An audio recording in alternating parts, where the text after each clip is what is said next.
The alarm rang loud across the training hall. Red lights flashed on the walls. Lee Minho lay on the cold metal floor, his body aching all over.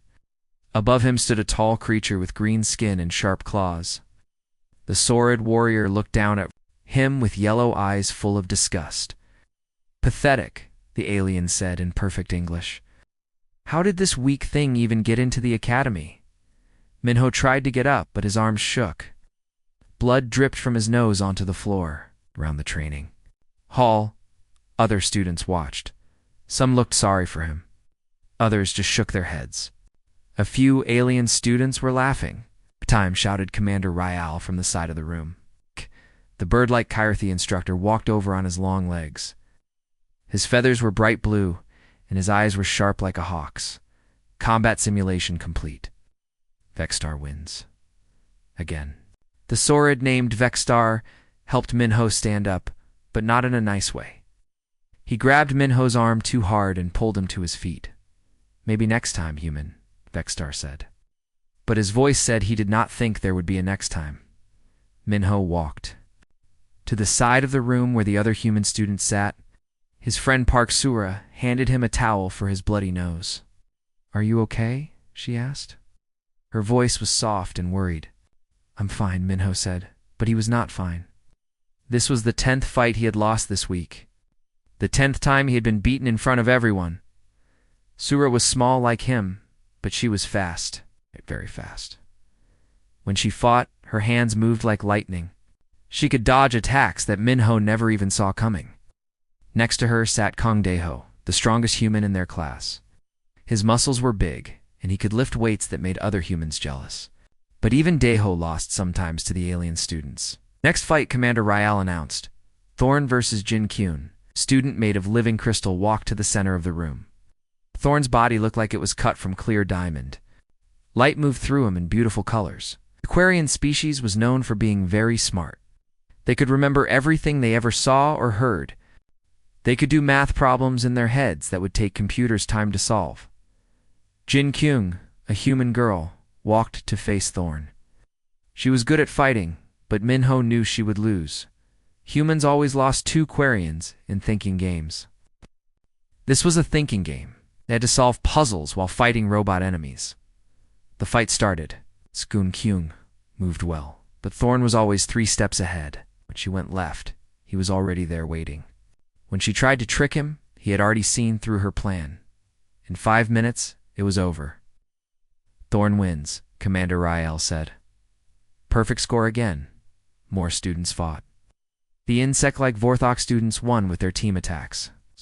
The energy beings called Luxons won by moving through walls. The big, strong Titans won by breaking everything in their way. Humans lost most of the fights. After training, Minho walked through the halls of the Galactic Academy. The building was huge, with rooms for thousands of students from 50 different worlds. The walls were made of smart metal that could change color and show information. Right now, they showed the daily rankings. Miss found his name at the bottom of the list. Again, Lee Minho. Rank 847 out of 850 students. Only 3 students were worse than him, and 2 of those were sick this week. "Hey, look, it's the weakest human." Minho turned around. 3 sword students were walking toward him. Their leader was a big one named Torgak. His green skin was darker than Vexstar's, and he had more scars. Scars were like medals to Saurid warriors. "I heard you lost again today," Torgak said. 10 fights, 10 losses. Is that a human record? The other swords laughed. Their laughter sounded like growling. "Leave him alone," said a voice behind Minho. He turned to see Sora walking up to them. She was not scared, even though each sword was twice her size. "The fast human wants to protect the weak human," Torgak said. "How sweet. But speed will not help you in real war, little girl. Oh. When the shooting starts, you need strength. You need power. Humans have neither." "Humans got to the stars," Sura said. "We must have something." Torgak laughed harder. "Yes, you have good machines. But take away your machines, and what are you? Weak, slow, stupid animals.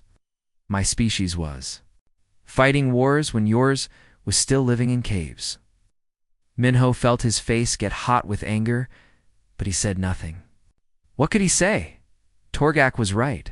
In every test, humans came last or close to last. They were not the strongest, not the fastest, not the smartest. So why were they here? Come on, Minho, Sura said. She took his arm and led him away from the Saurids. They walked to the viewing deck, a big room with clear walls that looked out into space. Stars filled the darkness like tiny diamonds. Ships moved between the stars, carrying trade goods and messages between worlds. Do not listen to them, Sura said. Why not? They are right. Minho sat down on a bench. I am the weakest student here, maybe the weakest student ever. That is not true. It is true. Look at the numbers. I lose every fight. I fail every test. I cannot run as fast as you. I cannot think as well as the Quarians. I cannot hit as hard as Deho. What can I do? Sura sat next to him. For a long time, they just looked at the stars. You see things? She said finally. What do you mean? Class today when Commander Ryle showed us the battle videos, we're the only one who noticed the small ship hiding behind the moon. When we studied the trade routes, you saw the pattern in the pirate attacks before anyone else. You see things that others miss. Minho shook his head. That does not matter. This is a military academy. They want fighters, not ... whatever I am. Maybe they want both, Sora said, but Minho did not believe her. As he sat there looking at the stars, he heard voices from the hallway. A group of students was talking as they walked past.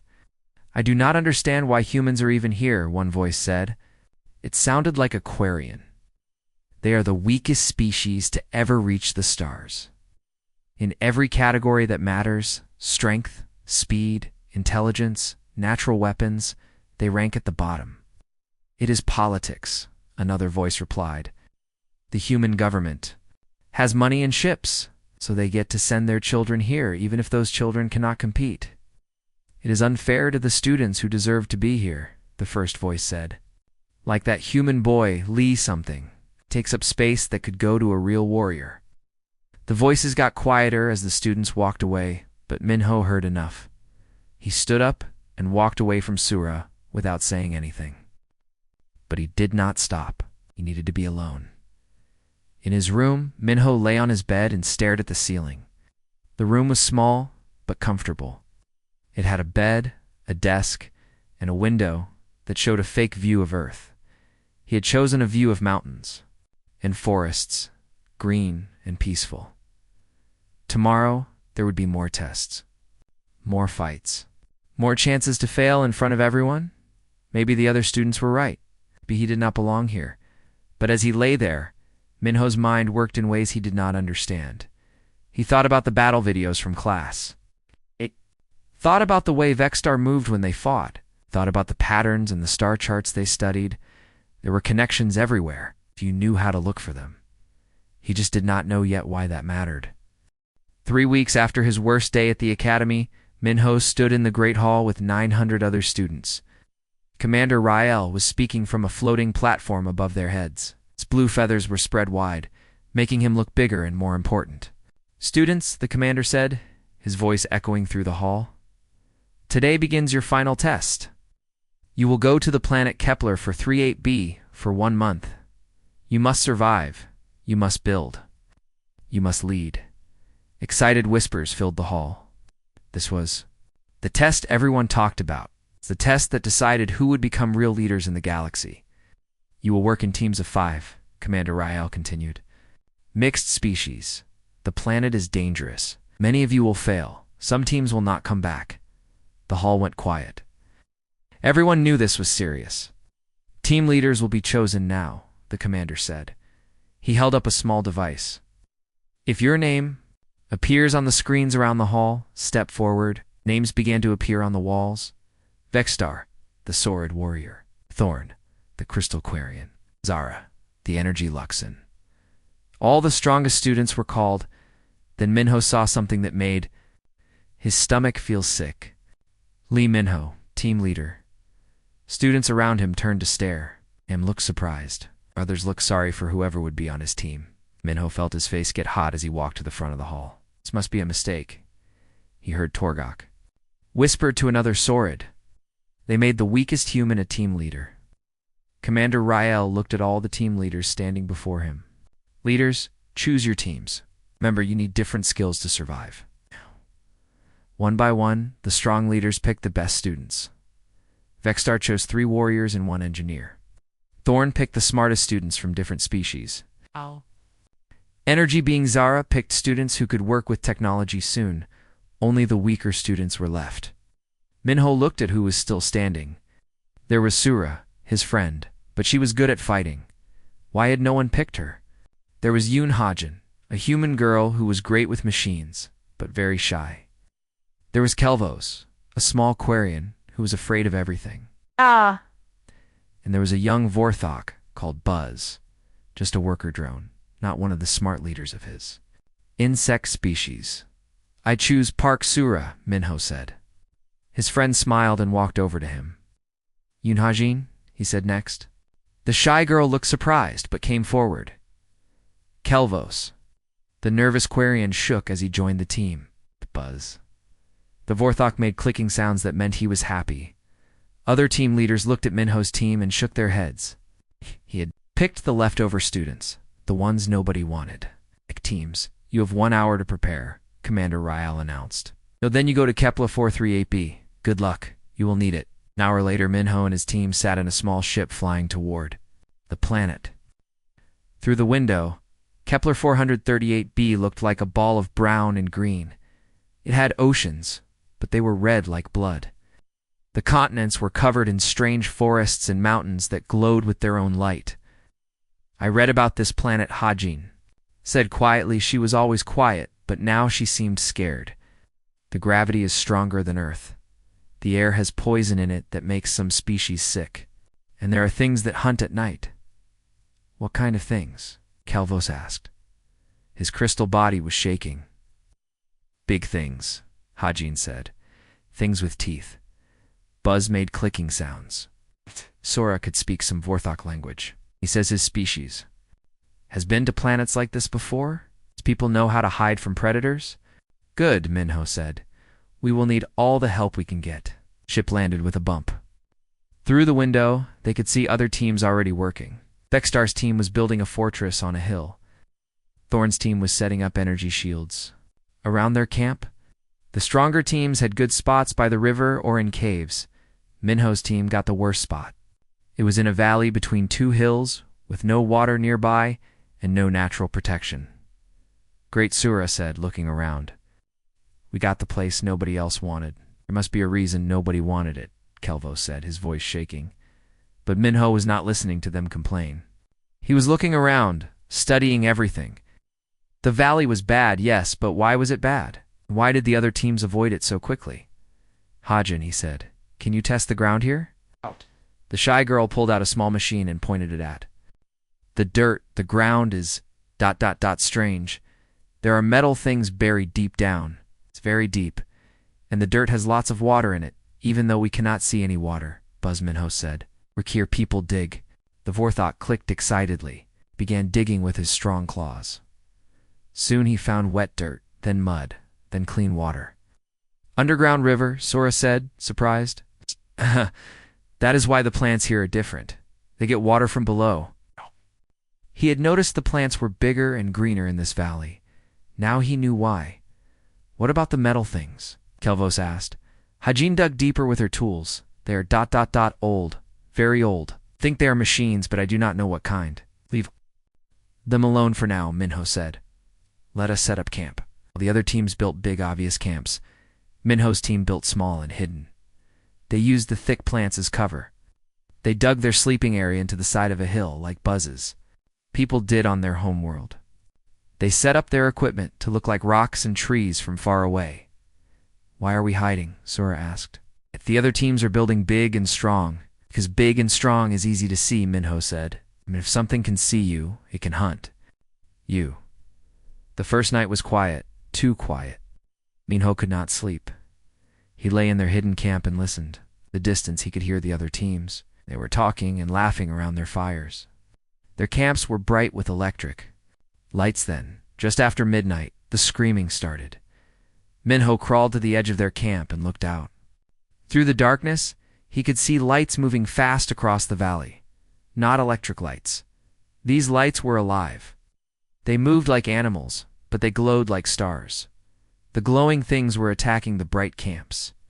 Minho watched as Vexstar's fortress was surrounded by dozens of the creatures. He could hear the sordid warriors shouting and fighting. Energy weapons fired into the night. "What are those things?" Sura whispered. She had crawled up next to him. "Do not know," Minho said. "But they are attracted to light and noise." One of the glowing creatures ran past their hidden camp. It was as big as a horse, with 6 legs and teeth like knives. Its whole body glowed blue-white, like a living lamp. It ran toward the noise of battle without noticing the humans hiding in the plants. The attack lasted for 2 hours. When the sun came up, 3 teams had been badly hurt. Many students were injured. Some were missing, but Minho's team was safe in their hidden camp. "How did you know?" Hajin asked him. "I did not know," Minho said honestly. "I just thought it was strange that this valley was empty. Usually when animals avoid a place, there is a good reason, but sometimes the reason works both ways." "Do you mean?" Kelvos asked. "The predators avoid this valley during the day. That means something here scares them. But at night they come here to hunt. So this is both the most dangerous place and the safest place, depending on when you understand how to use it." Sura stared at him. "You planned this?" "No," Minho said. "I just ... I saw the pattern. Plants, the empty valley, the way the other teams chose their spots so fast, it all meant something." Over the next few days, more patterns became clear. The glowing predators hunted every 3 nights, always during the darkest hours. They were attracted to bright lights and loud noises, but they were afraid of certain smells. Buzz discovered that some of the valley plants made scents that kept the creatures away. The weather followed patterns too. Every 5 days, huge storms came from the east. The storms brought acid rain that could hurt most species, but the underground. Caves in their valley provided perfect shelter. While other teams fought the planet, Minho's team learned to work with it. "You are different from other humans," Kelvos said one evening. The nervous Quarian had become braver as the days passed. "Other team leaders give orders. You ask questions. Questions are better than orders when you do not know what you are doing," Minho said. "But you always seemed to know what you were doing," Hajin said. She was not shy anymore. Working with machines in the valley had made her confident. Minho shook his head. "I do not know anything. I just ... I watch. I listen. I try to understand what the planet is telling us." "The planet talks." Buzz clicked. Sura translated, then answered. "He means everything is connected. The plants, the animals, the weather, the rocks. If you understand the connections, you can predict what will happen next." That night, as Minho lay in their safe cave listening to the storm outside, he thought about connections. Back at the academy, he had been the weakest student. But here, his weakness had become strength. Could not fight the planet, so he had learned to work with it. He could not lead by being the strongest, so he had learned to lead by listening. Maybe being weak was not always a bad thing. Maybe it was just a different kind of strength that nobody had taught him to recognize. Outside, the storm raged on, but inside their hidden camp, Minho's team was warm and dry and safe. For the first time since coming to the academy, Minho felt like he might actually belong somewhere. 21 days into the survival test. Everything changed. Minna was checking their water collection system when the ground began to shake. At first, he thought it was an earthquake. But the shaking was too regular, too planned. It felt like giant footsteps. "What is that?" Sura asked, running up to him from the camp. Before Minho could answer, lights began flashing in the sky. Red lights moving in straight lines across the clouds. Then came a sound like thunder, but it never stopped. It grew louder and louder until the whole valley shook. Hajin came running with her scanning device in her hands. "Something big is coming up from underground," she shouted over the noise. "All over the planet. The machines buried in the ground." "Are waking up?" Kelvos stumbled out of the cave, his crystal body flashing with fear colors. "The other teams are calling for help on the radio. Something is attacking them." Buzz clicked rapidly. his insect eyes looking up at the sky. Sura translated. He says those lights in the sky are not natural. They are scanners. Something is looking for us. The noise stopped suddenly. The ground stopped shaking. But the red lights kept moving across the sky, searching. Then they heard the screaming. It came from the direction of Vextar's fortress on the hill. But this was not the same kind of screaming as when the glowing predators attacked. This was worse. This was the sound of complete terror. We have to help them, Sura said, grabbing her equipment. Wait, Minho said. He was watching the red lights. In the sky, they were moving in a pattern. Something is wrong. This is not random. What do you mean? Hajin asked. Look at the lights. They are not just searching, they are herding, pushing all the teams toward the center of the continent. New sound filled the air. Sound of metal moving against metal. Through the trees at the edge of their valley, Minho saw something that made his blood freeze. Robots. But not like any robots he had ever seen. These were tall as trees, with long arms that ended in sharp blades. Their eyes glowed red like the lights in the sky. They moved through the forest like deadly dancers, cutting down everything in their path. Hunter-killers, Kelvos whispered. Ancient war machines. I read about them in the old texts. They were built to hunt down and destroy enemy armies. One of the machines stopped at the edge of their valley. Its red eyes swept back and forth, scanning. Minho held his breath. Their hidden camp was covered by plants and rocks. Would it be enough? The machine's eyes passed over their hiding place twice. Then it turned and walked away, following the other machines toward the center of the continent. Why did it not see us? Hajin whispered. Because we are hidden, Sura said. But Minho shook his head. No, it saw us. But it did not attack. Why? Thought about it while they listened to the sounds of battle in the distance. The machines were not trying to kill everyone quickly. They were being careful, precise, like they were following rules. They are not trying to kill us, Minho said suddenly. They are trying to move us. Move us where? Kelvos asked. Minho pulled out his map of the continent. He marked where each team had made their camps, and he drew lines showing where the machines were pushing them. Here, he said, pointing to a spot in the center of the map. There is a big structure here. All the machine attacks are pushing the teams toward it. Maybe it is a trap, Sura said. Maybe Minho agreed. But why make such a complicated trap? If they wanted to kill us, they could just attack our camps directly. Instead, they are being careful not to kill anyone. They're just scaring us and making us move. The radio crackled to life. It was Commander Ryle's voice, but he sounded worried. All Teams, this is command. We have lost contact with the planet. Something is blocking our signals. Rescue ships cannot get through. You are on your own until we can break through the interference. More voices came over the radio. Team leaders reporting attacks. Students calling for help. Some teams had lost members. Others were running out of supplies. The fear in their voices was real. We have to do something, Sora said. But what can we do? Hajin asked. We are just students. And those machines are built for war. Minho stood up and walked to the edge of their hidden camp. He looked out at the forest where the machines had passed. They had cut a clear path through the trees, straight toward the center of the continent. We follow them, he said. Are you crazy? Kelvos asked. Those things will kill us. No, Minho said. I do not think they will. Think about it. This whole planet is a test, right? The Academy sent us here to see if we could survive and lead. But what if the planet itself is part of the test? What do you mean? Sura asked. The glowing predators attack every 3 nights, always at the same time. The storms come every 5 days, always from the same direction. The underground water flows in patterns. Everything on this planet follows rules. What if the machines follow rules too? Hajin looked at her scanner. The machines came from very deep underground. The metal things I detected on our first day, I think they were sleeping machines. Something woke them up.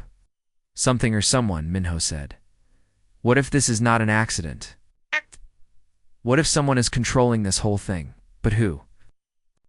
Asked, I do not know. But I think the answer is at that structure in the center of the continent. The place where all the machines are pushing everyone. Buzz clicked something, and Sura translated. He says his people have stories about ancient machines that test young warriors. Machines left behind by species that came before, the ethereals. Kelvos whispered. The old race that disappeared long ago. They left machines on many worlds. Most of those machines are broken or sleeping. What if these machines are not broken? Minho asked. What if they are still working, still following their last orders? The radio crackled again. This time it was Vexter, the sordid warrior who had beaten Minho so many times in training. Any team that can hear this, we are trapped in the Central Valley. The machines have us surrounded, but they are not attacking. They are just waiting. It is like they want us here for something. Other voices joined in. Thorn the Quarian, Zara the Energy Being. All the strongest team leaders were reporting the same thing. They were being held in the center of the continent, but not harmed. It is definitely a test, Minho said. But what kind of test? He thought about everything that had happened. The survival exercise, the patterns in nature, the way the machines moved with purpose instead of just destroying everything. I think, he said slowly, this test is not about surviving. It is about understanding, about seeing the bigger picture. What bigger picture? Sura asked. Minho looked at his friends. His team of leftovers, students nobody else had wanted. But they had survived when stronger teams had failed. They had worked together when other teams had fought each other. They had learned from the planet instead of trying to conquer it. I think we need to go to that structure, he said. Not to fight, not to hide, but to understand what this is really about. That sounds very dangerous, Kelvo said. Everything worth doing is dangerous, Minho replied. But I think this is what we are supposed to do, all of us. Together, look around at his team. Sura, the quick fighter. Hajin, the shy engineer. Kelvos, the nervous thinker. Buzz, the forgotten drone. Each of them had something the others needed. Are you with me? He asked. One by one, they nodded. Even Kelvos, though his crystal body was still flashing with fear colors. Then we leave at dawn, Minho said. We're going to find out what this is really about. That night, as they prepared for the most dangerous part of their journey, Minho could not sleep. He lay in their cave and thought about patterns, about tests, about the way the universe seemed to have plans that people did not understand until later, tomorrow. They would walk into the unknown. But for the first time since coming to the academy, Minho felt like he was walking toward something instead of running away from it. Maybe that was what leadership really meant. Not being the strongest or the smartest, but being willing to go first into the darkness, to find the light that others could not see. The journey to the center of the continent took 2 days. Minho's team moved carefully through the forest, following the paths the machines had cut. The metal giants were still out there, but they did not attack. Instead, they seemed to be watching. This feels wrong, Kelvo said as they walked. We are walking into a trap. Maybe, Minho said. But sometimes you have to walk into the trap to understand why it was built. In the center stood a building unlike anything Minho had ever seen. It was made of black stone that seemed to drink light. The building was tall as a mountain, with smooth walls that curved like water. Strange symbols glowed blue along its sides. Around the building, Minho could see the camps of other teams. They were arranged in a perfect circle, like points on a way. Clock. The hunter-killer machines stood between the camps, but they were not moving. They looked like metal statues waiting for something. There, Sora pointed. I can see Vextar's team. And Thorn's. They are all here, but they are not trying to escape, Haji noticed. Why are they just sitting there? Buzz clicked something and Sura translated. He says the air here feels different. It's like it is full of electricity. Minho felt it too. The hair on his arms was standing up. The air buzzed with invisible energy. And there was something else. A feeling that they were being watched by something very old and very powerful.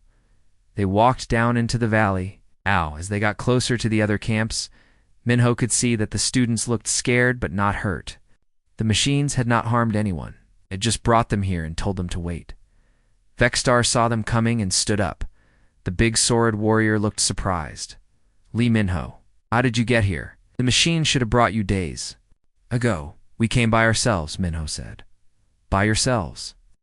Thorn the Quarian walked over, his crystal body flashing with confusion colors. That is impossible. The machines forced us all to come here. They gave us no choice. They tried to force us to, Sora said. But we hid.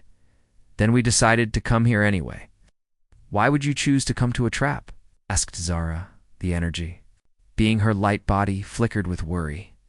Because it is not a trap, Minho said. It is a test. We wanted to take the test properly. Before anyone could ask what he meant, the ground began to shake again. But this time, the shaking came. From the black building itself, the blue symbols on its walls grew brighter. A door appeared in the smooth stone, a door that had not been there before. Light poured out of the doorway. Not normal light, but something that seemed alive. It moved like water and sang like music. All the students stepped back, except for Minho. He walked toward the light. Minho, stop, Sura called. We do not know what that is.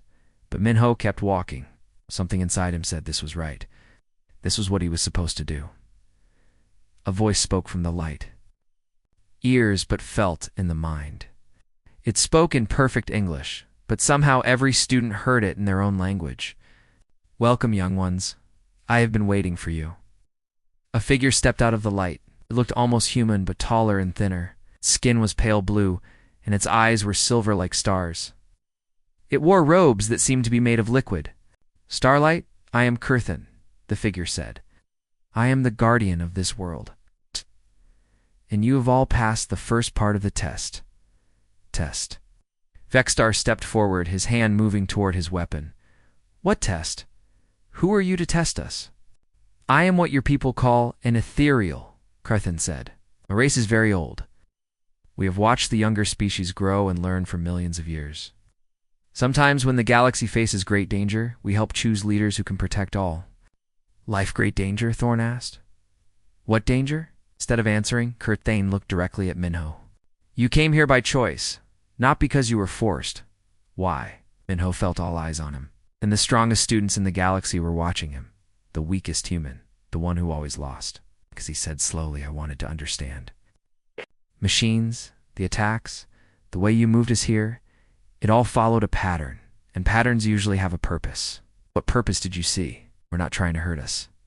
You were trying to see how we would react, how we would work together, how we would solve problems we had never seen before. Kurthan nodded. Very good. And what else? Minho thought about everything that had happened. The survival test. Different species working together. The way his own team had succeeded by being different instead of being strong. You were looking for something specific, he said. Not the strongest student, not the smartest. Something else? What else? Someone who could see connections. Someone who could bring different kinds of people together. Someone who could find new ways to solve old problems. And why would we need such a person? Minho looked around at all the other students. Sarads with their strength, Quarians with their intelligence, Luxans with their energy powers, Orthex with their teamwork. Humans with their ... What did humans have? Because, he said, when you have a problem that strength cannot solve, and intelligence cannot solve, and special powers cannot solve, you need someone who can think differently. Someone who can use all those different strengths together in a new way. Kurthan smiled. It was a sad smile, like someone who knew terrible secrets. The Devourers are coming, he said. Ancient enemies of all life. They return every 50,000 years to destroy and consume. They have done this many times before. Each time, they grow stronger by learning from the civilizations they destroy. The students looked scared. Even Vexstar seemed worried. We have tried to stop them with armies, Kurthan continued. We have tried to stop them with weapons. We've tried to stop them with technology and magic and the power of minds joined together. All have failed. Devourers turn our strengths against us, then how can they be stopped? Zara asked. By someone who does not rely on any single strength, someone who can coordinate many different kinds of strength in ways the Devourers have never seen. Someone who can make the weak become strong by working together. Kurthane looked at Minho again. I have watched you all during this test. I have seen how each of you thinks and acts and leads. Most of you are very impressive, strong, smart, powerful. You would make good officers in a traditional army. He paused. But there was only one student who succeeded not by being superior to others, but by helping others become superior to themselves. Only one who saw that the point was not to win against the planet, but to understand the planet. Only one who came here by choice, seeking understanding instead of victory. That is impossible, Vexter said. Minho is the weakest human in the academy. He loses every fight. He fails every test. Kurthane asked.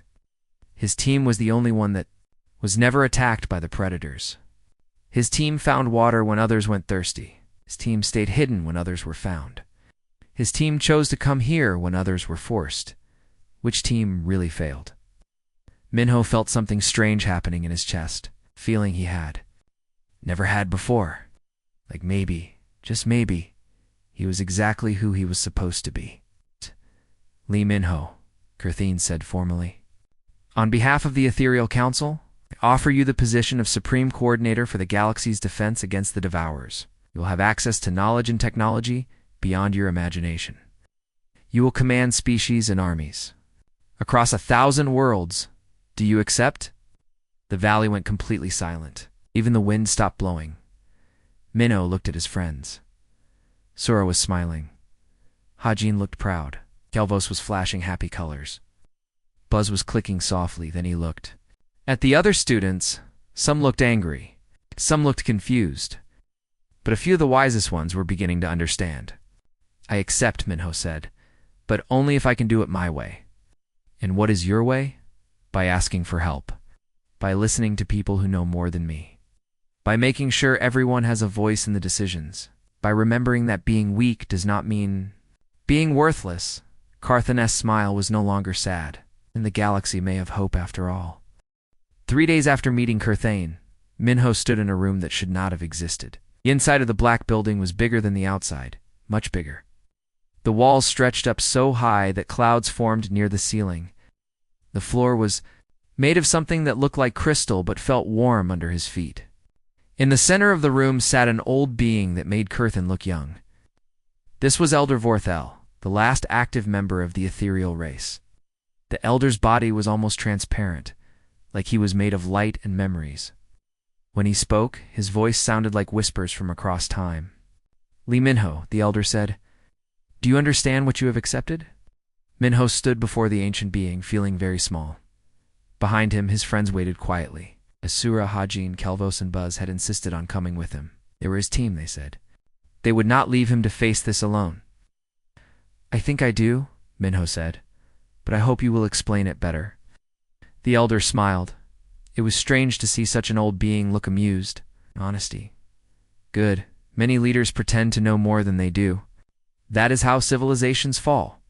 The elder waved his hand, and the air above them filled with images, stars and planets and ships moving between them. It was beautiful and terrible at the same time.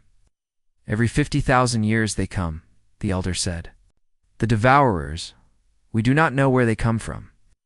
We do not know what they truly are, but we know what they do. The images changed.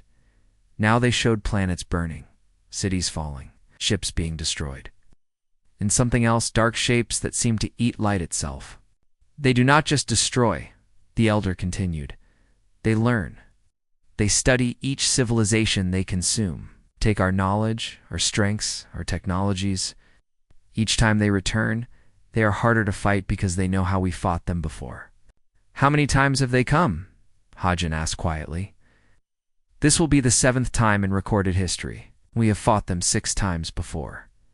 Each time, we have lost more than we saved. Minho looked at the terrible images floating in the air. But some people always survive. Otherwise, you would not be here to tell me about it. Yes, a few always escape. Hide in distant corners of the galaxy. Rebuild slowly. But each time, the galaxy loses more knowledge, more species, more hope. What makes this time different? Sura asked. You, the elder said, looking directly at Minho. For the first time, we may have found someone who can coordinate the defense in a way the Devourers have never seen. The elder waved his hand again. New images appeared.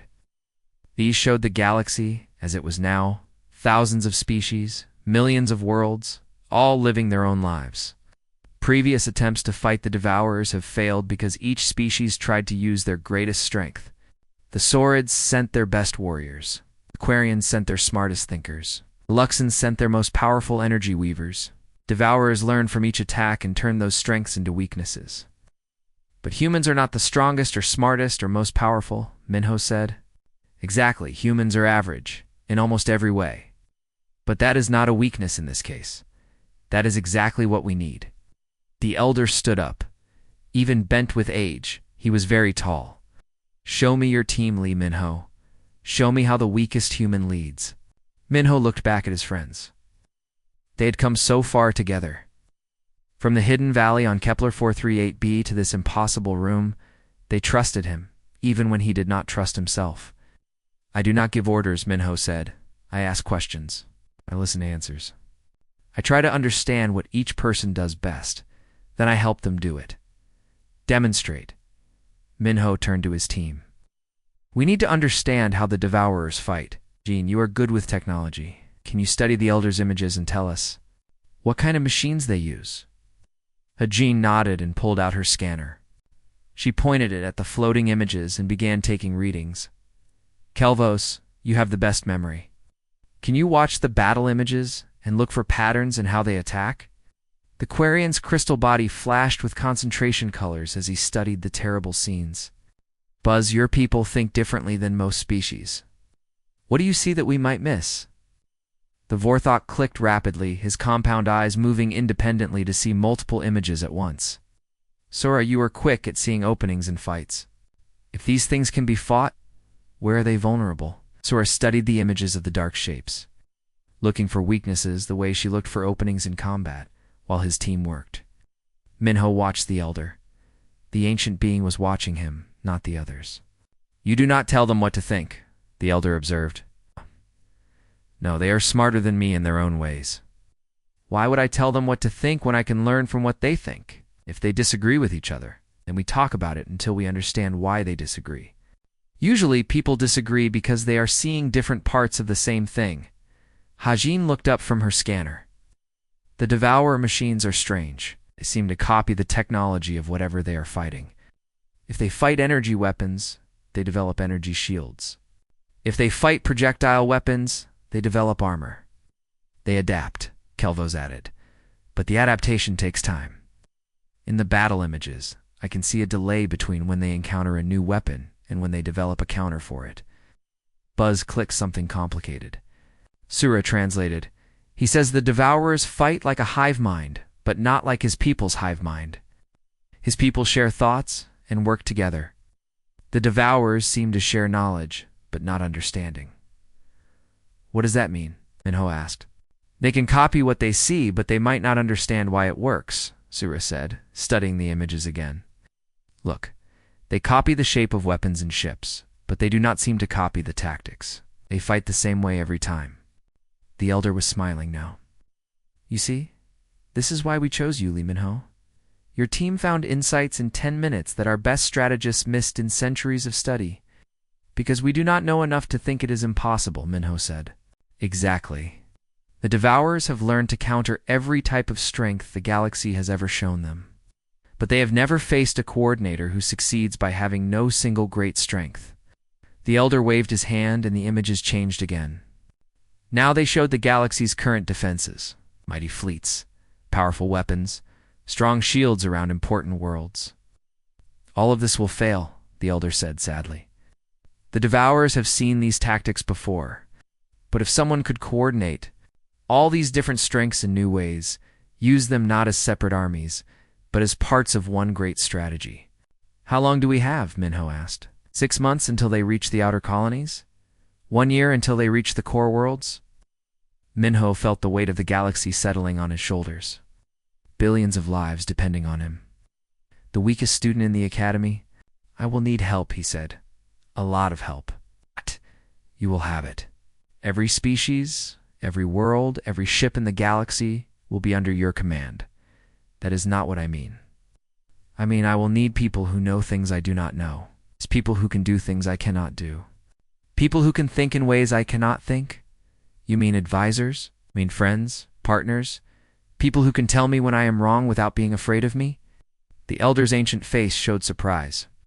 Most leaders want advisors who will agree with them. Most leaders are not me, Minho said. I have been wrong about many things. I will be wrong about many more things.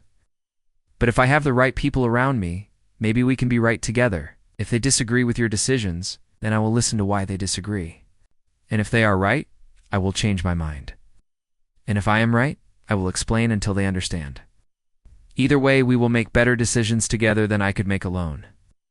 The elder stood silent for a long moment. Then he began to laugh.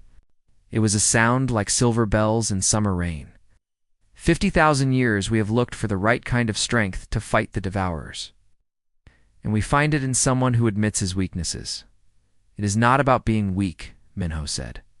It is about knowing that no one person can be strong enough for everything.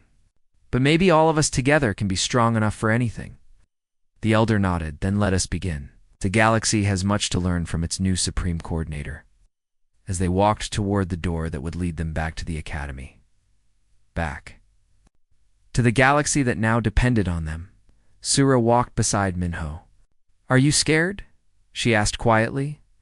Terrified, Minho said honestly. Good.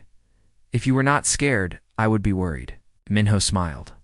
Maybe being scared was just another kind of strength. The strength to admit you need help. The strength to keep going even when you do not know if you can succeed. As they stepped through the doorway, Minho could see the stars waiting for them. Thousands of worlds, millions of species, all looking to him for leadership. The weakest student in the academy, who was about to become the most important person in the galaxy. And for the first time in his life, that felt exactly right.